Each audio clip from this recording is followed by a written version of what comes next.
An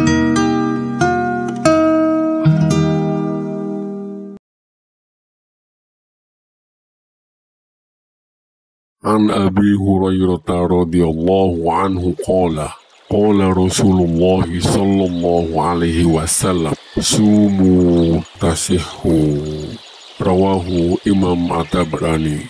Dari Abu Hurairah radhiyallahu an, Rasulullah sallallahu alaihi wasallam bersabda, berpuasalah niscaya kalian akan sehat. Hadis diriwayatkan At-Tabrani dalam Al-Awsat. Sebagian ulama ahli hadis menyebut hadis ini dhaif. Meskipun demikian seringkali disampaikan sebagai motivasi, karena puasa yang sehat, menyehatkan dan menyembuhkan, ternyata bisa dibuktikan secara nyata dan dapat dijelaskan secara gamblang melalui pendekatan medis. Selesai bulan Ramadan, muncul sel-sel baru, racun-racun dalam badan habis. Yang memakannya siapa? Badan itu sendiri. Badan kita ini mesti dikasih makan. Kalau dia tidak makan, makan diri. Diri kita itu sendiri dimakannya. Ini di dalam paralon. Jadi kalau dibilangkan saluran darah kecil sebesar rambut, tak terbayang. Dalam saluran paralon pipa besar ini tersumbat banyak sekali gula. Ambil gula, letakkan dalam kuali, letakkan di atas kompor, nyalakan api. Selesai itu biarkan sampai dingin. Tariklah sendok itu, takkan copot. Angkat sendok, terangkat sama kualinya sekalian. Kenapa? Karena gula sudah membeku. Begitulah gula beku dalam darah kita.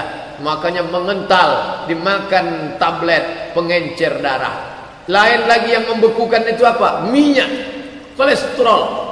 Minum, makan segala macam minyak, pengawet. Bagaimana ini menghancurkannya dari dalam badan?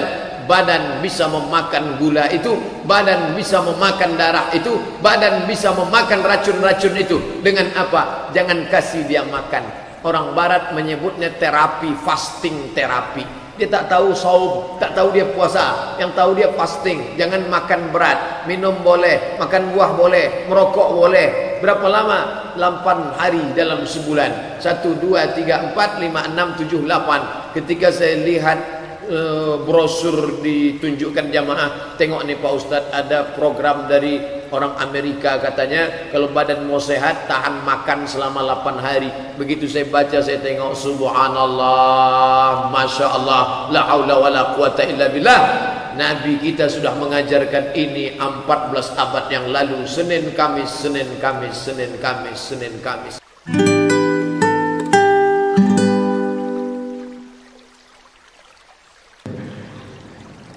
Maka Bapak yang dirahmati Allah, pada konteks niatan itu, kenapa harus saya sampaikan? Karena niatan itu sebegitu pentingnya. Mungkin kalau Ustadz Burhan nerangkan innamal a'malu binniyat itu ya sudahlah, pokoknya niat itu pegang peran penting, karena apapun itu sangat tergantung kepada niatnya, gitu. Tapi kalau di dunia medis sangat bisa diterangkan. Kita diberi oleh Allah otak yang mampu membedakan mana yang hak, mana yang batil, mana yang lillahi ta'ala, mana yang tidak. Dan itu sudah tertanam jelas di dalam otak kita masing-masing. Maka innamal a'malu binniyat itu, bahwa segala aspek kegiatan-kegiatan ibadah-ibadah kita itu sangat tergantung kepada niat.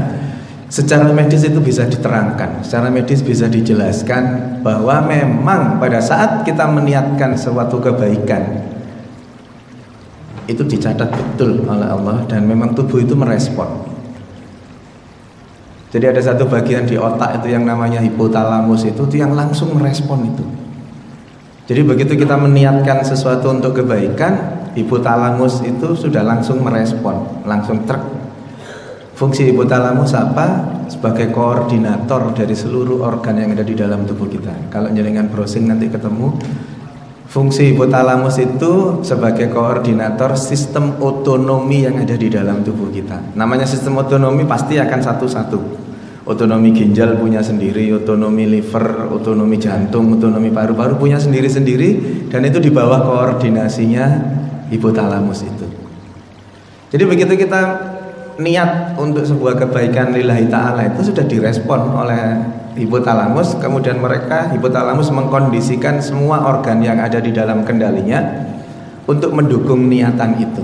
Maka sesungguhnya kalau kita perhatikan dalam konteks misalkan hadir di kajian ini gitu ya, sejak kita mencanangkan niat untuk hadir di kajian ini, sejak saat itu pula lah Allah menjaga kita, menjaga kesehatan kita supaya kita bisa hadir pada kajian ini.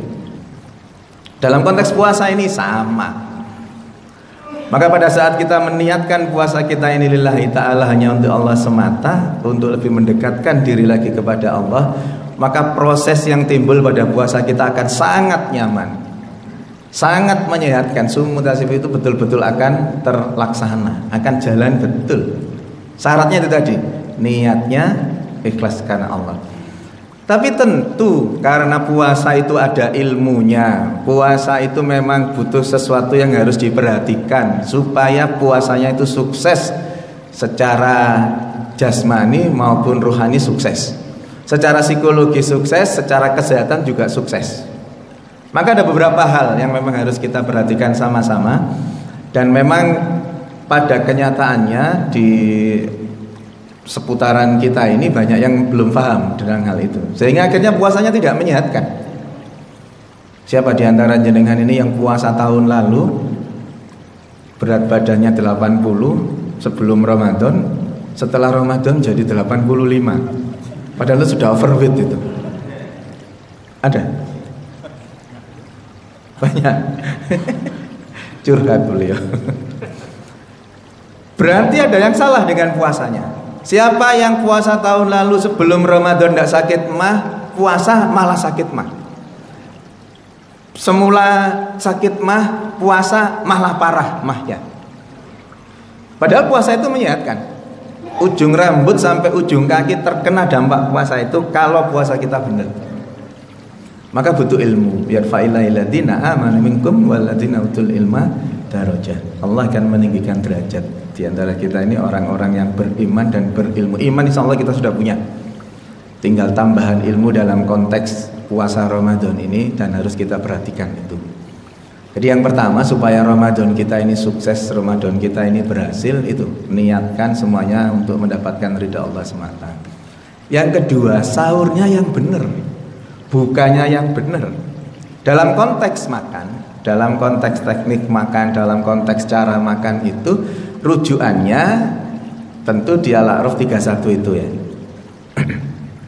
Kulu wasrobu wala tusrifu innahu la yuhibbul musrifin. Silahkan makan minum, silahkan, pokoknya enggak berlebihan. Kenapa? Karena Allah enggak suka orang-orang yang berlebihan. Pertanyaan besarnya adalah, yang disebut berlebihan itu kayak apa? Maka perlu didetailkan. Nah, bagaimana cara mendetailkannya ini? Tentu kita harus melihat pola perilakunya Rasulullah. Laqad kana lakum fi Rasulillahi uswatun hasanah. Contoh yang kemudian dijadikan acuan adalah contoh perilakunya Rasulullah saat makan itu. Syekhul Islam Ibnu Taimiyah membagi makan itu menjadi 3 kelompok. Yang pertama hayat, yang kedua kifayah, yang ketiga fudlah. Hayat itu makan pokoknya bisa hidup, makan untuk menegakkan tulang belakang saja. Yang disebut kifayah itu cara makannya seperti Rasulullah itu. Lambung kita itu kalau Rasulullah makan berisi 1/3 bagiannya makanan, 1/3-nya cairan, air, 1/3-nya udara. Berikutnya yang fudlah berarti berlebihan. Berlebihan itu apa maksudnya? Lebih dari 1/3 bagian lambung cara makannya itu. Tentu terus timbul pertanyaan lanjutan. Gimana kita tahu lambung kita isinya sudah 1/3? Apa iya tiap makan di endoskopi dilihat? Oh iya sudah lebih, enggak mungkin secara teknis. Maka tekniknya seperti apa? Rasulullah sudah siapkan contohnya. Allah sudah tetapkan melalui Rasulnya itu. Dengan apa? Rasulullah itu kalau enggak makan sebelum merasa lapar, berhenti makan sebelum kenyang. Maka yang disebut dengan 1/3 bagian lambung itu adalah pada saat kita makan suapan pertama, tentu suapan pertama itu suapan yang paling nyaman. Tapi berdasarkan hukum Malthus 3 tentang kepuasan, teori kepuasan, Kepuasan itu begitu pertama tek tinggi, pada perjalanannya nanti akan stagnan terus kemudian turun kepuasan itu. Jadi kan kalau makan nasi piring yang kedua itu sudah tidak senyaman piring yang pertama. Suapan yang pertama pasti paling nikmat dibandingkan suapan yang ke-10, ke-11 dan seterusnya itu. Itu hukum kepuasan. Maka secara teknis yang disebut dengan sepertiga bagian lambung itu adalah pada saat kita makan, suapan yang kesekian perut kita mulai merasa kenyang. Dan saya yakin jenengan paham dengan itu. Makan suapan 1, 2, 3, 4 sampai suapan ke berapa masing-masing orang berbeda. Kok sudah mulai merasa kenyang, mulai merasa penuh, stop, yaitu loh takaran sepertiga bagian lambung berisi makanan untuk kita masing-masing itu. Maka PR-nya adalah kita harus tahu sepertiga bagian lambung kita seberapa banyak. Kenapa? Supaya kita sesehat Rasulullah itu. Kenapa juga? Karena Rasulullah juga pernah mengatakan bahwa sumber dari segala penyakit yang ada di dalam tubuh kita itu di perut. Perut yang dimaksud adalah lambung dan saluran pencernaan. Kita balik. Pada saat kita mampu menjaga lambung dan saluran pencernaan kita itu dengan baik, berarti penyakit-penyakit itu sesungguhnya sudah kita bisa hindarkan. Jangan-jangan kita ini sering sakit, jangan-jangan kita ini gampang sakit karena kita nggak mampu menjaga perut kita. Salah satunya karena kita makannya berlebihan, melebihi sepertiga bagian lambung kita masing-masing. Dalam konteks medis, apa yang kemudian terjadi kalau kita makan melebihi sepertiga bagian itu? Dan sepertinya sahur tadi jenengan berlebihan. Karena beranggapan bahwa puasa 14 jam, ini kalau tidak makan banyak, ya lemes, jam 10 lemes, jam 11 lemes. Maka terus kemudian berdasarkan mindset itu, makannya waktu sahur banyak, dibanyakin. Banyak berarti melebihi sepertiga bagian lambung. Apa yang terjadi pada saat kita makan melebihi sepertiga bagian lambung? Allah itu ternyata sudah siapkan semua enzim-enzim pencernaan lambung itu, lipasa, amilasa, dan seterusnya itu ternyata pada saat dirilis, dikeluarkan pertama untuk mencerna makanan yang ada di dalam lambung, itu ternyata hanya cukup untuk mencerna sepertiga bagian lambung itu. Coba tuh betapa kloknya semua ini itu. Jadi hanya cukup untuk mencerna sepertiga bagian lambung. Pada saat melebihi ambang sepertiga bagian lambung itu, apa yang terjadi? Sisanya, taruhlah misalkan sepertiga bagian lambung, ada sisa karena sudah merasa kenyang diteruskan aja, terus ada sisa 1/6 misalkan. 1/6-nya itu tidak dicerna dengan baik. 1/6 itu terjadi proses fermentasi. Proses fermentasi itu proses pembusukan, seperti kita membuat tape itu. Tapi itu dengan proses fermentasi yang terjadi, pembusukan yang terjadi, akhirnya timbul apa yang timbul dari fermentasi itu? Gas. Yang kedua, asam. Tape itu semanis apapun tapenya, pasti ada kecutnya. Karena apa? Karena mengandung asam. Sifatnya asam korosif, iritatif. Maka yang kemudian terjadi pada saat kita makan melebihi ambang sepertiga bagian lambung itu, sisanya tidak dicerna, timbul proses fermentasi, timbul pembusukan, timbul gas, timbul asam. Asam itu sifatnya iritatif. Asam itulah yang menggores mukosa lambung kita. Maka pada saat itu terus kemudian lambung kita semakin sering tergores karena kita terlalu sering makan berlebih, tergores terus, akhirnya luka lambung kita itu. Yang sebelumnya tidak kena sakit mah karena tergores terus, akhirnya luka, akhirnya perih, akhirnya kena sakit mah. Kenapa? Karena terlalu sering makan berlebihan. Prosesnya seperti itu. Begitu nanti terus kena mah, makannya tidak bisa enak, proses pencernaannya nggak sempurna. Padahal dari makanan itulah nutrisi-nutrisi yang ada dalam tubuh kita yang dibutuhkan, itu sumbernya dari situ. Maka terus kemudian berbagai efek timbul di luar organ saluran pencernaan itu. Jadi nggak boleh makan berlebih itu. termasuk saat kita bersahur Ramadan ini. Itu kesalahan yang pertama. Jadi mulai nanti jenengan waktu berbuka puasa tidak boleh berlebih. Sahur pun tidak boleh warak-warak. Cukup sepertiga bagian lambung dan itu sudah pas, sudah klop untuk semua aktivitas yang kita lakukan sehari-hari ini. Yang ketiga, yang pertama tata niat, yang kedua sahurnya jangan salah, yang ketiga jangan tidur setelah sholat subuh. Insya Allah nggak ada di sini kan? Kenapa kok terus nggak boleh tidur setelah sholat subuh?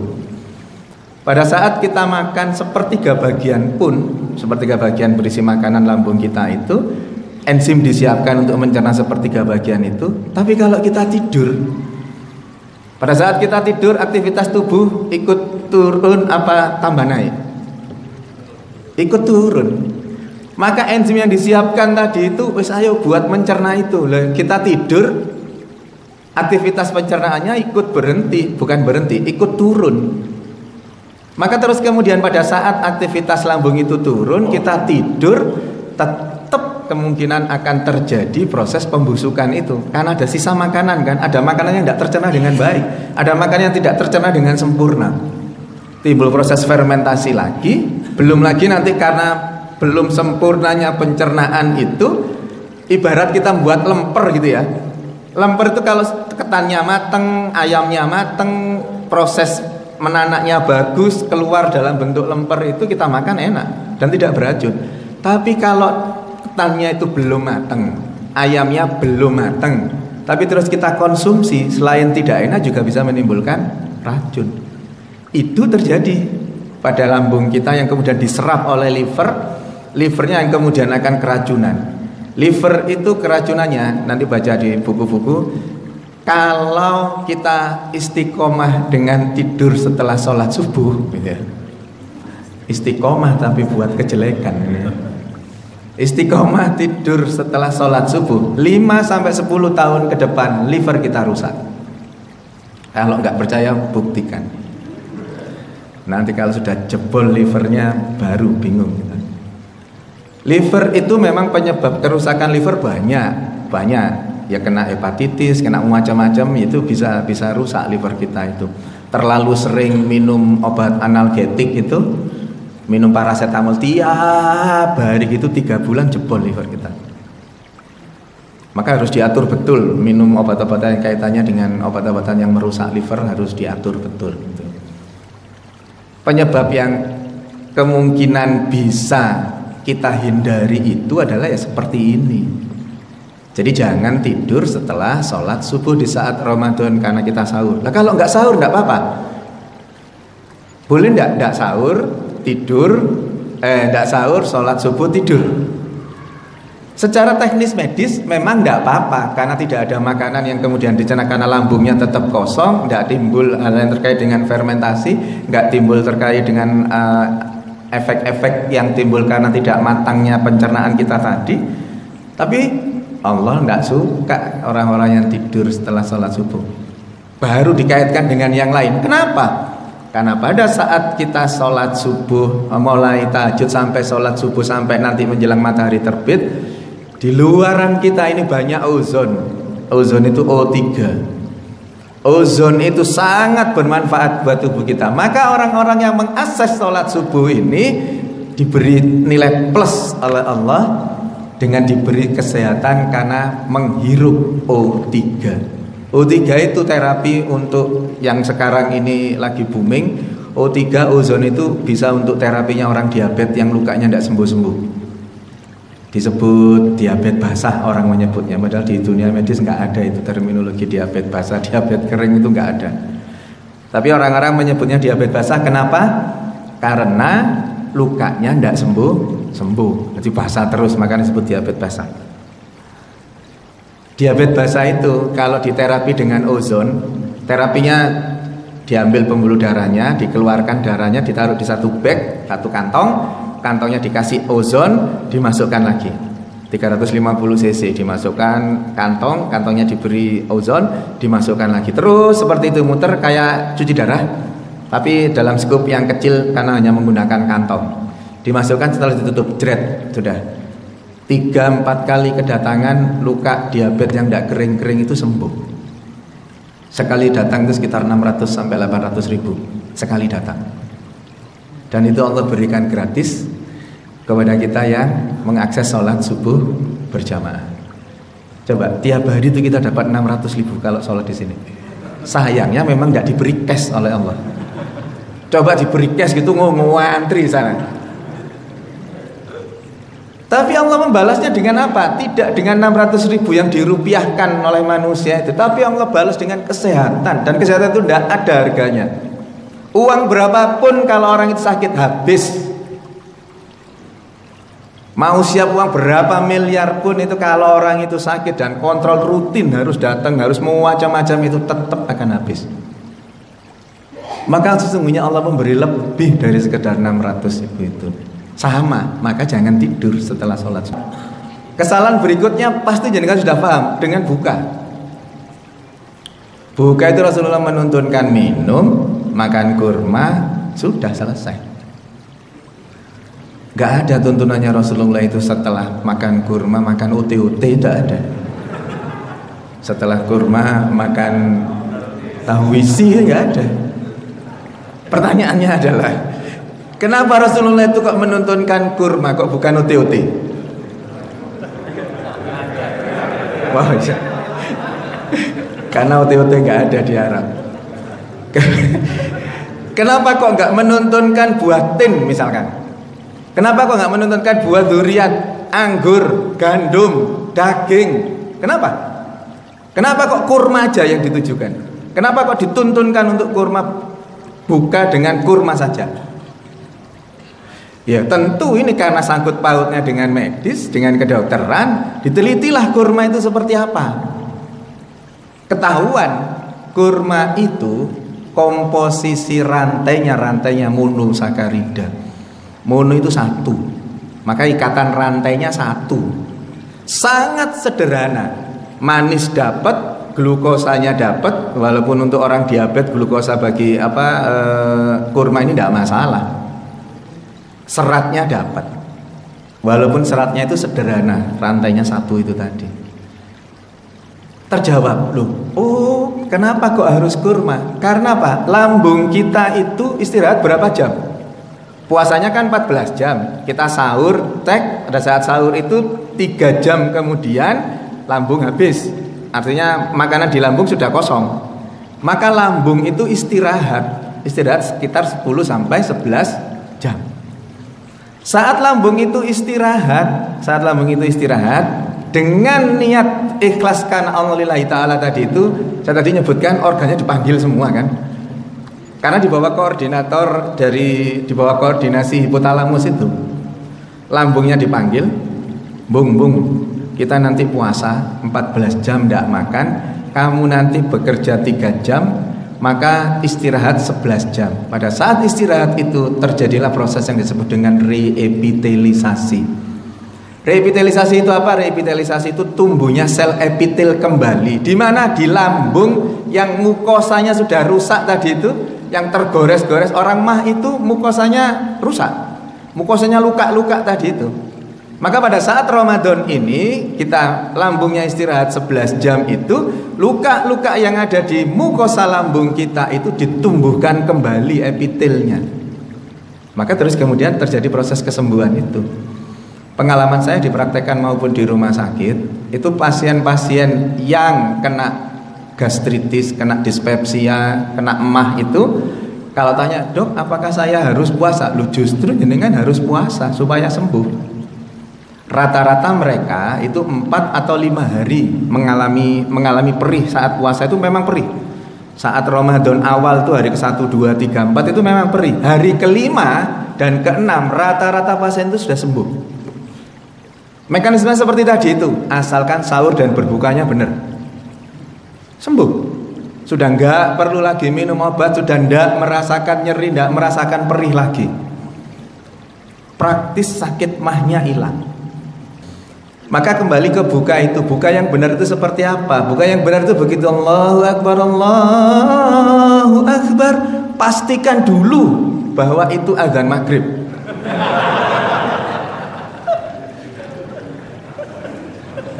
Soalnya sama loh, ada maghrib, asar, zuhur itu sama.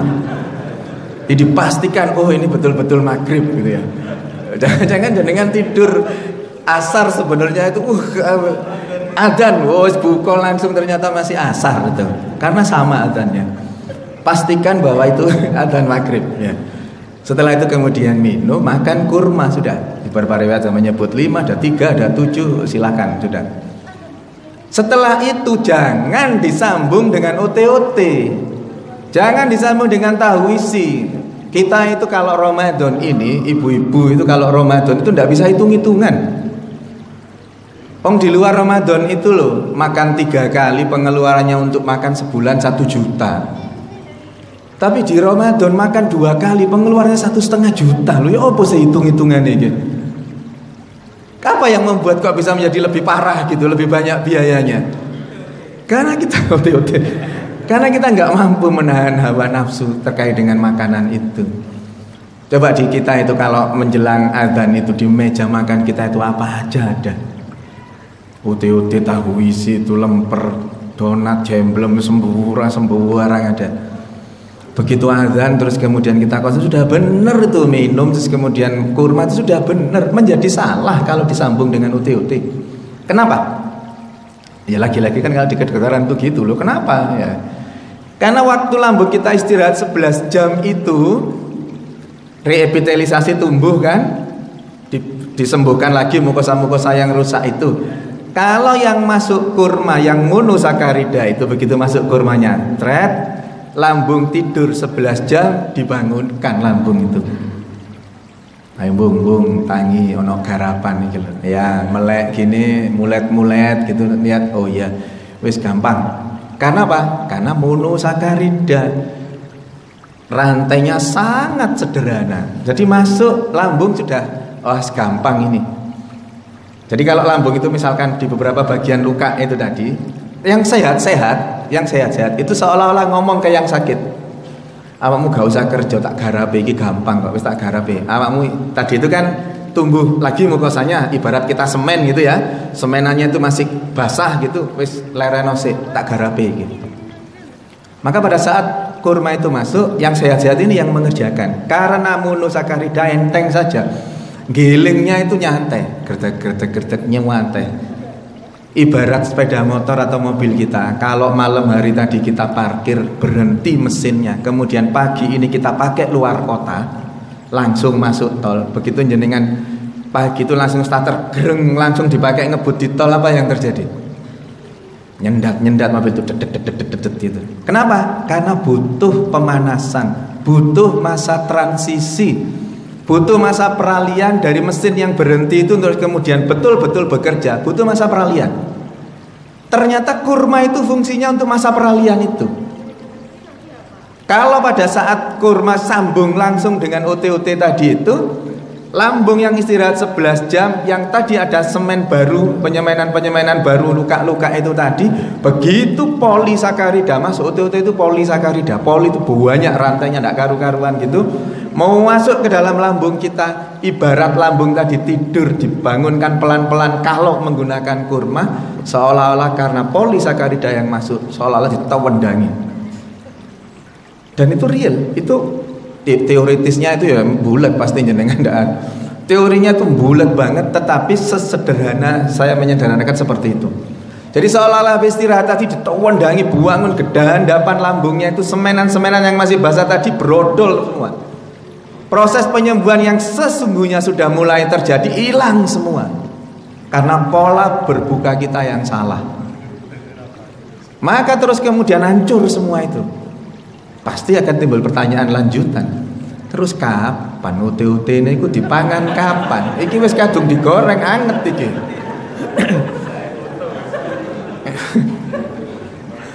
Terus kapan UT-UT-nya itu? Nah, tadi kan saya sebut masa transisi kan. Kalau sepeda motor kita ibarat dipanas itu masa transisinya mungkin sekitar 15 menitan mungkin. Setelah itu silahkan dipakai. Lambung kita butuh 30 menit untuk masa transisi itu. Setelah 30 menit itu siap, ayo OT-OT ayo mlebu kene tak cerna. Apapun makanan silakan. Silakan makan sebanyak apapun, sejenis apapun silakan. batasannya tetap tidak boleh lebih dari 1/3 bagian lambung. Maka teknis berbuka yang baik dan benar itu adalah pada saat adzan minum, kemudian minum air putih, terus kemudian makan kurma, stop setelah itu. Antara adzan sampai kemudian qomat berapa? 10 menit ini dia. 10 menit, adzannya 2 menit, 12 menit. Sholat 5 menit misalkan. Sudah berapa itu? 17. Wiritan sampai kemudian ba'diyah persis sudah.